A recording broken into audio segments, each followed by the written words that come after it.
Now we'll walk you through full auto calibration for your brand new Visionmire 22 IDEX. When you want to do this auto calibration, anytime you change the nozzle, you do any sort of maintenance to your tool head, or you do any changes to the motion system, basically anytime nozzle height or position might change. If you change the heat break, if you undo something on the tool head, you want to do auto calibration. And now I will show you how simple is that. Now I manually lowered one of the tool heads to simulate the situation where one of your tool heads is out of spec, and I will rerun the auto calibration to show you how to adjust it if you need to. I'll do it the same way as before. I want to be very careful when cleaning the nozzles. Again, not to shoring any of those wires here.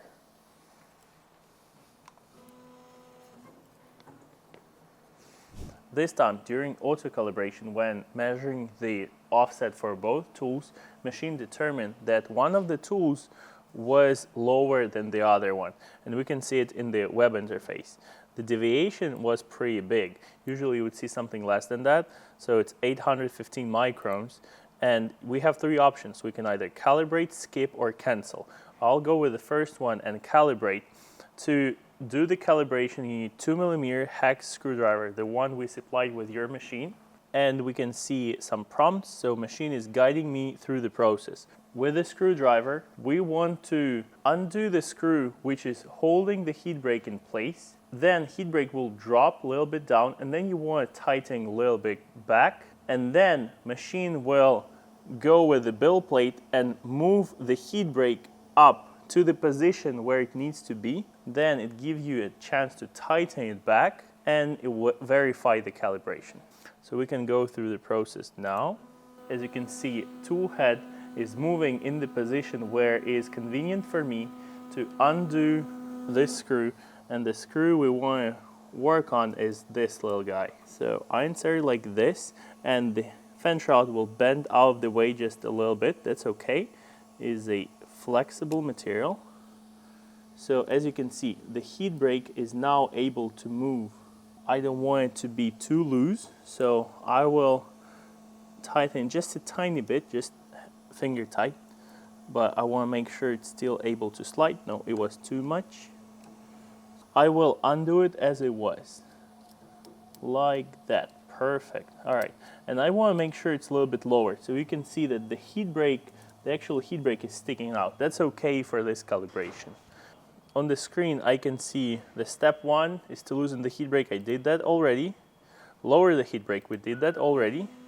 I can hold it like that to make sure it's not tilted.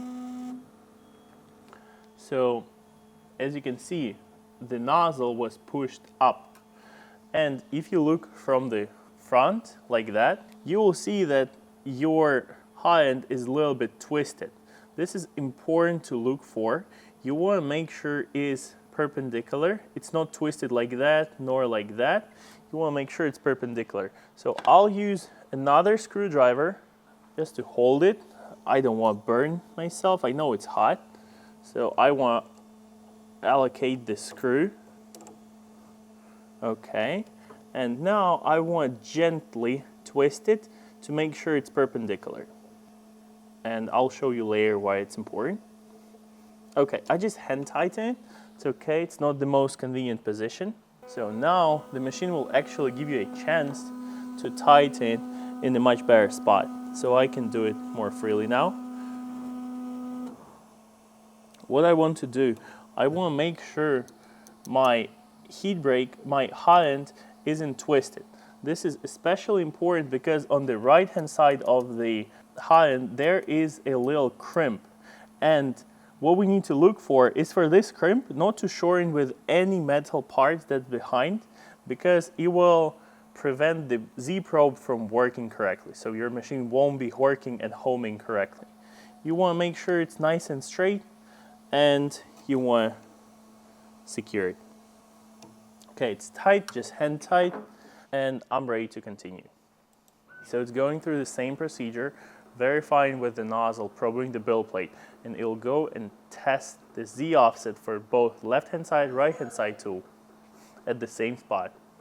Sometimes after you do calibration once, you will have to repeat it just to fine-tune it a little bit. Our standards for calibration are so high, so we want to make sure it's spot on. That's why if it's even a little bit off, we'll better recalibrate. That's what I'll do now. Usually you don't have to, but if you need to, machine will guide you and ask you to do it for a second time. So the same way, I'll make sure it's tight, good. It will go ahead and verify the calibration and tell us if it is within spec.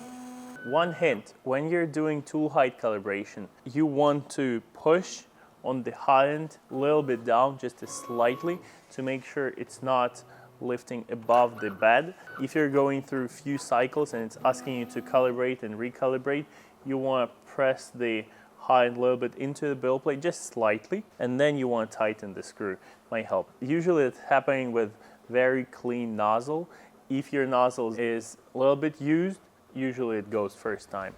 With this calibration, what we're basically doing, we're catching microns to make sure when you're printing in duplicate or mirror mode or multicolor mode, your nozzles are at the same plane, at the same height.